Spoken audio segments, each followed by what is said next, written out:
ఇక్కడ ఒకసారి చూడండి. ప్రభుత్వ ఒత్తిడి వల్లే కరెంటు కమిషన్ కు అజయ్ మిశ్రా వివరణ. ఇక మిగిలింది కేసీఆర్ ఒకరే. నిర్దిష్ట వ్యవధిలోగా బ్యారేజీల నిర్మాణం పూర్తి చేయాలని సర్కారు ఒత్తిడి చేసింది.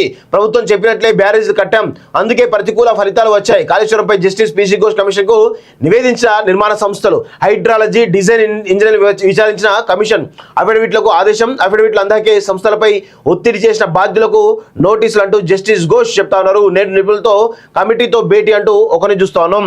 గతంలో చెప్పినాం కదా, కేసీఆర్ ఒత్తిడి వల్లనే ఏదో ఇక విషయం ఏంది అంటే ఆగ మేఘాల మీద లక్షల కోట్ల రూపాయల ఈరోజు అవినీతి చేసే విధంగా ఈ నిర్మాణ సంస్థలపై భారం పెట్టి పెద్ద ఎత్తున ఇమీడియట్గా చేయాలి, తొందర చేయాలి.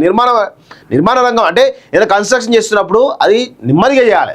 చాలా పునాదులు గట్టిపడే విధంగా, కొంచెం కన్స్ట్రక్షన్ బలంగా ఉండే విధంగా నెమ్మదిగా చేస్తే బాగుంటుంది. కానీ ఆగమేఘాలు చేస్తే ఇప్పుడు ఏ విధంగానైతే ఆ మేడిగడ్డ బ్యారేజ్ గురిందో అదే విధమైనటువంటి పరిస్థితి ఈరోజు అన్నారం కావచ్చు, సుందిలో కూడా వచ్చేటువంటి అవకాశాలు అయితే చాలా స్పష్టంగా కనబడతా ఉన్నాయి.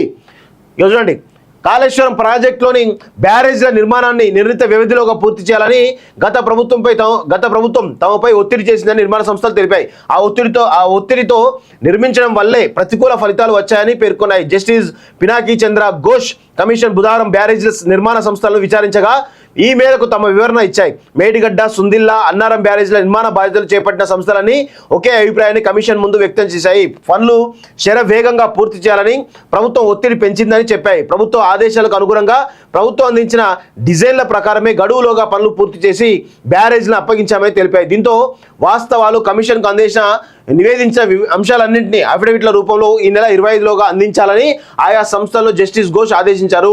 మేడిగడ్డ బ్యారేజ్ నిర్మాణ సంస్థ అయిన ఎల్ఎన్టీ తరఫున ఆ సంస్థ వైస్ చైర్మన్లు రామకృష్ణరాజు, సురేష్ కుమార్ విచారణకు హాజరయ్యారు. అన్నారం బ్యారేజ్ నిర్మాణ సంస్థ ఆఫ్కాన్స్ విజేత జాయింట్ వెంచర్ తరఫున హైడ్రో ప్రాజెక్టుల విభాగాధిపతి మల్లికార్జునరావు, శేఖర్ దాస్, సుందిలా బ్యారేజ్ నిర్మాణ సంస్థ తరఫున నవయుగ నుంచి డైరెక్టర్ ఏడూరి రమేష్, అదేవిధంగా ప్రాజెక్ట్ మీద కె ఈశ్వరరావు పాల్గొని కమిషన్ కు వాదనలు వినిపించారు. లెక్క ప్రకారమే డిజైన్ రూపొందించారా, కొందరు అధికారులు రాష్ట్రంలో లేరు అంటూ చూస్తా ఉన్నాం.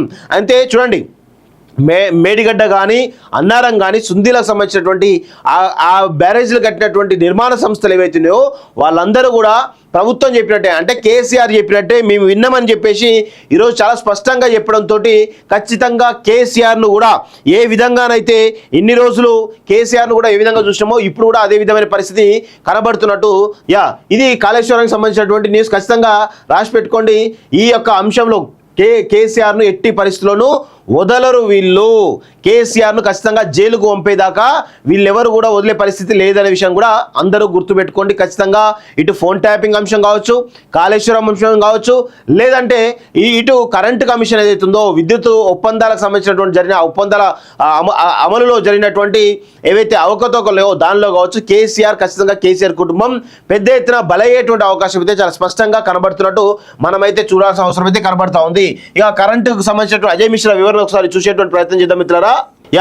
ఛత్తీస్గఢ్తో విద్యుత్ ఒప్పందం, యాదాద్రి భద్రాద్రి విద్యుత్ కేంద్రాల నిర్మాణంపై విచారణ జరుపుతున్న జస్టిస్ ఎల్ నరసింహారెడ్డి కమిషన్కు బుధవారం ఇంధన శాఖ మాజీ ప్రత్యేక ప్రధాన కార్యదర్శి అజయ్ మిశ్రా లిఖితపూర్వకంగా వివరించారు. యాదాద్రి నిర్మాణం కీలక దశలో ఉన్న సమయంలో అజయ్ మిశ్రా ఇంధన శాఖ బాధ్యతలు చూస్తుండేవాడు.